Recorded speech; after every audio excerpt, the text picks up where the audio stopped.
ഖുർആൻ സ്വർഗത്തിൽ കടക്കുന്നവരുടെ ലക്ഷണമായി പറഞ്ഞ അല്ലദീന യുൻഫിഖൂന ഫിസ്സറാ വല്ലറാ, സന്തോഷമുള്ള സമയത്ത് ചെലവഴിക്കുന്നവരാണവർ, വിഷമമുള്ള സമയത്തും ചെലവഴിക്കുന്നവരാണവർ. നമ്മളൊരു പുതിയ വീട് നിർമ്മിച്ച് അവിടെ ഗൃഹപ്രവേശനം നടത്തുമ്പോൾ നമ്മൾ ബിരിയാണി വെച്ച് കൊടുക്കാറുണ്ട്. സന്തോഷമുള്ള സമയത്തുള്ള ചെലവഴിക്കലാണ്. മകളുടെ കല്യാണത്തിനും മകന്റെ കല്യാണത്തിനും അങ്ങനെ ചെയ്യാറുണ്ട്. സന്തോഷമുള്ള സമയത്തുള്ള ചെലവഴിക്കലാണ്. ഒരു മുസ്ലിമിനെ സംബന്ധിച്ചിടത്തോളം അതിനേക്കാളെല്ലാം വലിയ സന്തോഷമുള്ള ദിനമാണ് എല്ലാ നന്മകളും ലോകത്ത് വിതരണം ചെയ്ത നേതാവായ മുഹമ്മദുർ റസൂലുള്ളാഹി സ്വല്ലല്ലാഹു അലൈഹി വസല്ലം തങ്ങളുടെ ജന്മദിനം വരുമ്പോൾ. ആ മാസം വരുമ്പോൾ തന്നെ വലിയ സന്തോഷമാണ്.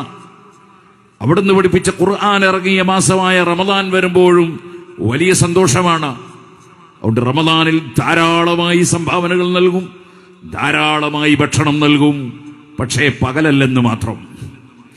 ഇതേപോലെ സുഹൃത്തുക്കളെ, റബീഉൽ അവ്വലാകുമ്പോ ധാരാളമായി ബിരിയാണി വെച്ച് വിളമ്പുന്നു, മറ്റ് ഭക്ഷ്യധാന്യങ്ങൾ നൽകുന്നു, സന്തോഷം പ്രകടിപ്പിക്കുന്നു, സന്തോഷമുള്ള സമയത്ത് ചെലവഴിക്കുന്നു. ഖുർആൻ സ്വർഗത്തിൽ കടക്കുന്നവരുടെ ലക്ഷണമായി പറഞ്ഞ ഒരു കാര്യമാണിത്. അല്ലദീന യുൻഫിഖൂന ഫിസ്സറാ വല്ലറാ, പ്രയാസമുള്ള സമയത്തും ചെലവഴിക്കും. അങ്ങനെയാണല്ലോ മഹാന്മാരായ സഹാബികൾ.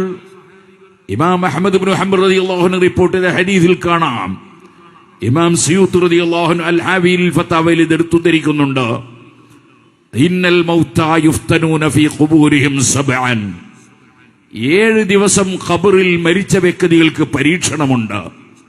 ഫകാനൂ യസ്തഹിബ്ബൂന അൻ യുത്അമ അനിൽ മയ്യിതി 7 അയ്യാം.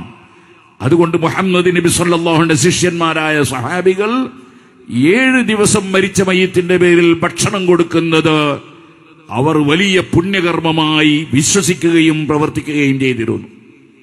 ഈ ഹദീസാണല്ലോ ഇമാം സയ്യിദ് റളിയല്ലാഹു അൻഹു ഉദ്ധരിച്ചുകൊണ്ട് അവിടുത്തെ അൽ ഹാവിലിൽ ഫതാവയിൽ പറഞ്ഞു, നബി തങ്ങളുടെ സഹാബികളുടെ കാലം മുതൽ എന്റെ ഈ കാലഘട്ടം വരെ ഇമാം സയ്യിദ് റളിയല്ലാഹു അൻഹു ലോകത്തോട് വിട പറയുന്നത് ഹിജ്റ 911 അങ്ങനെ 900-ലധികം കൊല്ലം അതേ മക്കയിലും മദീനയിലും നിലനിന്ന് വരുന്ന സുന്നത്താണ് മരിച്ച മയ്യിത്തിന്റെ പേരിൽ 7 ദിവസം ഭക്ഷണം കൊടുക്കുക എന്ന സുന്നത്ത്. എന്റെ പ്രിയപ്പെട്ട സഹോദരന്മാരെ, വിഷമമുള്ള സമയത്തും ചെലവഴിക്കുന്നവർ സഹാബത്ത് അങ്ങനെയായിരുന്നു. മുൻഗാമികളായ മുസ്ലിമീങ്ങൾ അങ്ങനെയാണ്, ചെലവഴിക്കുന്നു സന്തോഷമുള്ള സമയത്തും വിഷമമുള്ള സമയത്തും.